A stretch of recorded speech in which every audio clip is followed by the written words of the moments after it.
Hey friends, this is Pastor Andrew, and I'm here with our midweek message, our 80th midweek message in our series, Life with Luke. This past Sunday, after a year and a half, we finally arrived at the resurrection of Jesus.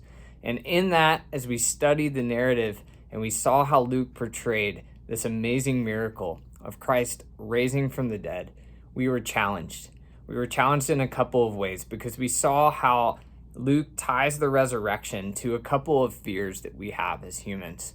We can either fear Christ's absence, as the women did when they arrived at the tomb and his body was gone, but also we could fear Christ's presence, as the disciples and those women had been struggling with before Jesus even died.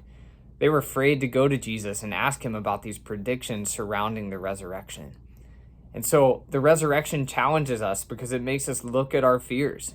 It makes us look at the power of God and how we interact with that.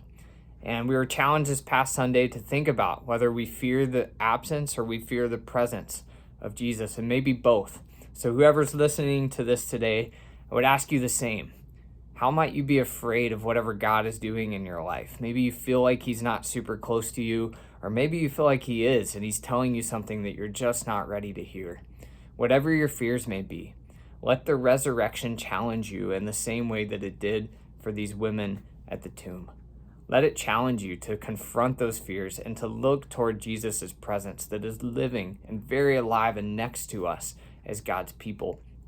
And if we do that and we challenge and confront our fears and we go to him and we go to his presence, there's two ways that the resurrection story found within Luke that really can help us get past those fears and to experience the presence of God.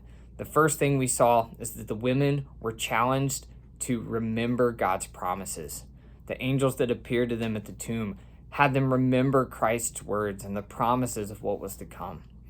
The second way that we can confront the resurrection and get past these fears and experience the presence of Jesus, the second way that we can do that is to marvel at God's power.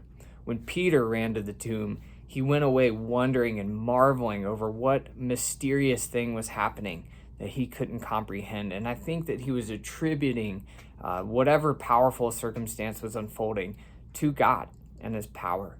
So we need to remember God's promises and we need to marvel at God's power. And if we do that, we will experience the presence of Christ in our life. So whatever ways you're fearful of what God is doing in your life today, I would challenge you, church, remember those two things. Remember God's promises, marvel at his power, and if you do that, you will experience the presence of our living Savior standing next to you and guiding you through whatever circumstances are coming your way.